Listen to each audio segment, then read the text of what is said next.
I'm the AMD of IE Business School India Operations, and I'm pleased to introduce Dr. Amber Wigmore. Considered one of the foremost references in employability and future of work on a global scale, Amber is the Executive Director of Talent and Careers at IE, where she manages a team of more than 36 talent professionals who deliver services to 5,000 students and 60,000 alumni globally. She teaches a range of career topics, including executive presence, body language, personal branding, career evolution, salary negotiation, and onboarding. Passionate about connecting top talent with world's most innovative companies and organizations, Amber takes pride in moderating panels in more than 30 countries spanning the globe. I welcome Dr. Amber Wigmore.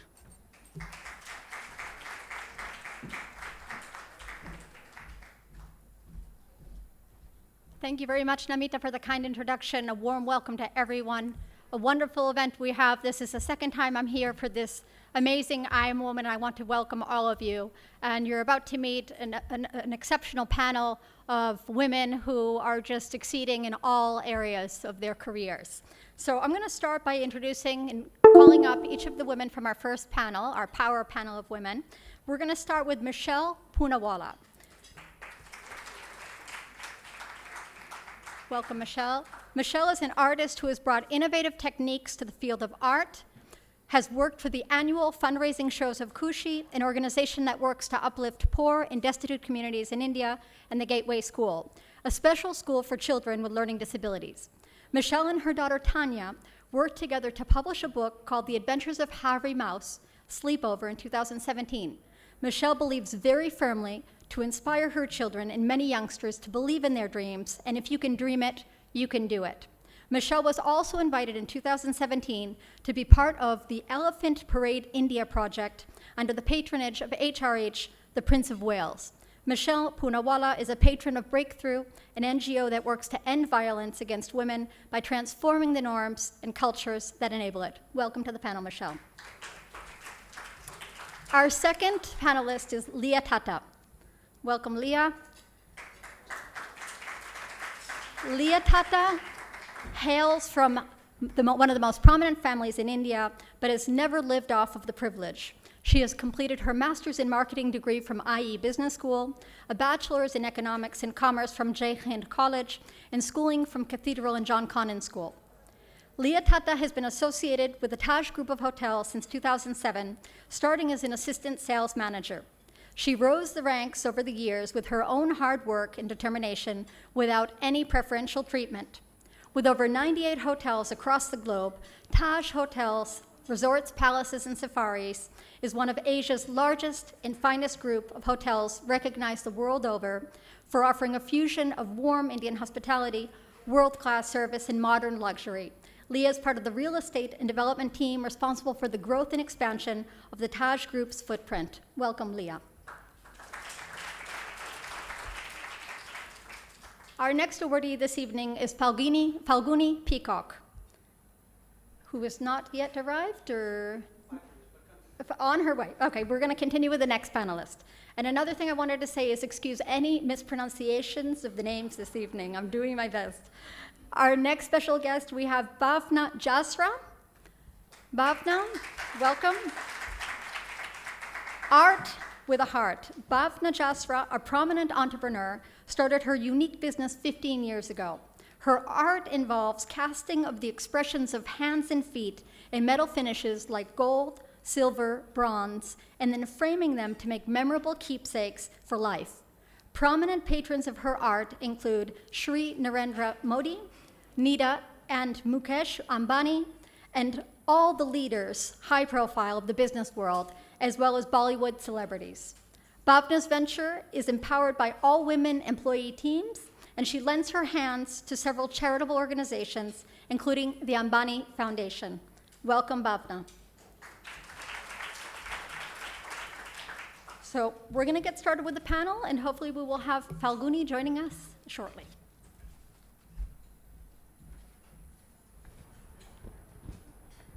I wanted to start with Leah this evening, and I wanted to start by asking your secret recipe to being a successful power woman. Is there a secret recipe? What are the ingredients? Good evening, everyone. Firstly, thank you for calling me a power woman here today. I think there are a couple of things that, for me, would be some of the ingredients for this secret recipe. I think one of them is to be passionate, and I think it's really important to find what you like to do and what you enjoy, and this will definitely help you exceed and go beyond your expectations. And okay. A little louder. The second thing I think would be to focus on your strengths. I think it's important to know what you're good at so that you can excel at that and make that your USP. Another big ingredient is to have a good team in place. I think it's really important to have a good team, especially know where your weakness is, and so you can try and fill that in with somebody who's really good at that, and somebody who you can trust, especially for your weakness. And last but not the least, I think it's really important to take and give feedback to your colleagues who work with you. And I think you should tell them when they've done a great job and give them constructive feedback when you think they could have done something better. And it's as important to take feedback also for yourself from some of your colleagues as well. Fantastic. So summarizing with being passionate, strength, teamwork, and honest feedback. And I find one of the things that I get asked a lot is, well, how do you find your passion? And I find a lot of people get stuck on what is that one passion, and I say, try not to get stuck on one passion, but think of an array of passions and marry that with opportunities in the market. And I think another key thing you said is the feedback. It's about seeking honest feedback from friends, families, and mentors. Would you both agree, Michelle, Bhavna? Yes? Absolutely, yes. Yeah, and I think you also have to be fearless, and you have to be not afraid of failure. And when you have that in you and you're determined, then it also leads to success. Mm-hmm. Very good. Now, Bhavna. That is something I absolutely second very strongly, that you don't have to be scared of your failures. So when you're talking about being fearless, how do you get through your worst times? Quite honestly, it's really the perception of what you imagine to be your worst time. I have never believed that anybody has a time that they can actually categorize as worse. It's a time that you get when you can actually put your act together, prepare yourself, put all your thoughts in place, put your actions in place just before you take off on your journey to do what you've set out to be. Mm-hmm. So it's not really that you're down, but it's just your preparation time before you're actually embarking on your journey. So no negativity in being down here. Very good. Now, Michelle, what advice would you give to women in the audience, women in the community, who want to succeed in the world of business? I would say to them what I say to my own children. And my daughter had a little quote that she had written in school that she believed in. And that's, if you believe it, you can do it. And what I do tell youngsters and my own children, and I tell that to anyone, is that if you really believe in your dreams, there's nothing stopping you from doing it. And when I talk to my children, I tell them that there was a man who wanted to go to the moon, wasn't there? And he made a rocket and he went there, and there was nothing to stop him. And it doesn't matter how unreasonable or how big you think something is, and especially youngsters and children, they think that, oh, that's too difficult for me to do. And I always say that there's nothing too difficult in life. If you really want to do it and you set your heart to it and you're determined and hardworking, anything is possible. And you had mentioned in your speech about the book Harvey Mouse, and that came upon because it was one afternoon when I was talking with my daughter, and I was telling her this, that Tanya, she at the time used to look up to Harry Potter and the author of Harry Potter, and it was like, oh wow, look how far she's gone and this amazing world that she's created, and she's so well known. And I told her, Tanya, so what? If you want to be an author, you can do it. There's nothing to stop you. And so I said, why don't you just write a story? Incidentally, at the same time, I had drawn a little picture for my son, and I said, it just happened. It just happened. And there was a little picture of a mouse and whatever. And I was like, Tanya, write the story. I'll illustrate it for you. And we'll publish the book. And you'll see it's not that difficult. If you want to be an author, you can be it. And I just would like to say that if someone believes in their dreams, anything is possible. Excellent advice, and it sounds like she's very fortunate to have such a role model in you. Now, without further ado, let me give a warm welcome to Falguni Peacock. Her biography, welcome. Hello. Falguni Peacock has built a career in fashion by following her own set of rules. The secret of her success is the unique and unusual styling and attention to detail that she gives to each design that she creates, luxury. In a business climate that says continue to do or die, Falguni believes that life is too short to simply blend in. Everyone from Nicki Minaj, Lady Gaga, Paris Hilton, J-Lo, and Katy Perry has sported her designs. The latest coup is an outfit for Beyonce at the annual Wearable Arts Gala in New York, and they have recently debuted their first menswear line at the Lakme Fashion Week. Falguni's Fearless, Strong, Positive, FSP, an acronym for their initials, is an initiative that celebrates the spirit of giving back. All the proceeds from the sale of these clothes are used to support the education, training, and empowerment of women. Welcome, Falguni. Thank you. And it sounds like the FSP acronym fits with everyone on the panel here this evening. Now, I wanted to ask you, Falguni, in terms of being a successful woman entrepreneur, do you feel like they need to act or be like men? I think there are so many successful women in the country, rather in the world, and lots of men look up to them. And I just think that women, the way they balance their house and their children and work, I think women have really the power to do everything they want. And I think it's not necessary to think like men. You need to think like women to achieve what you want to achieve. Excellent. Now, that's one of it was mentioned in my introduction that I teach classes on body language, and I'm frequently teaching women how to act in a boardroom and how to be more expansive because men take up more territory and command more authority. But then at the same time, I try to tell them, but it doesn't mean that you need to act like a man. So that's very interesting. I do feel that, over a period of time, you realize how you have to balance yourself out, whether it's at work or at home.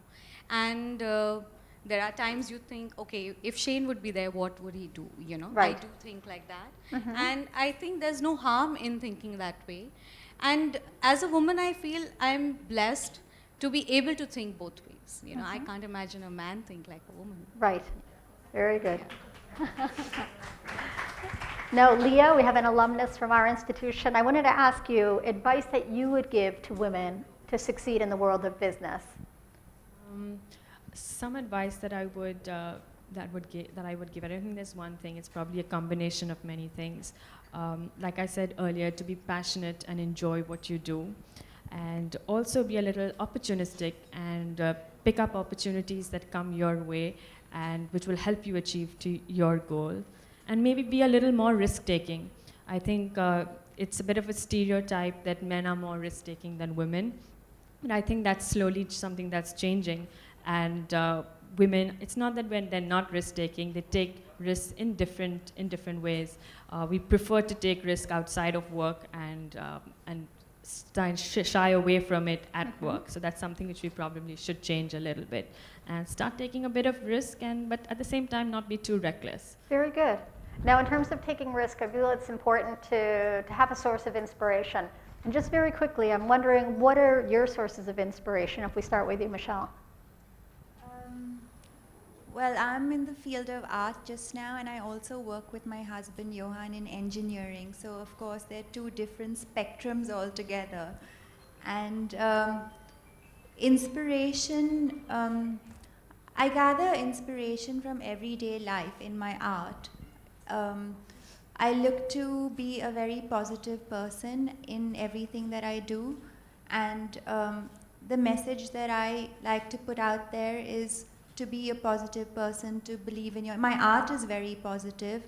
And in another interview that I had once done, someone not criticized but said, the art is so beautiful. And I said, so what if my art is beautiful? I'm a positive person, and I think today, in today's lifestyle and in today's world, you need a bit of positivity. And you don't want to have art which is sad or morose, or you need that kind of positivity in your house.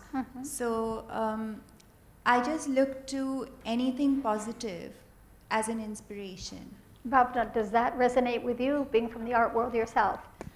I absolutely believe that the inspiration is actually all around us. It's just the eye that needs to pick it up. And positivity, of course, as Michelle said, is very, very important.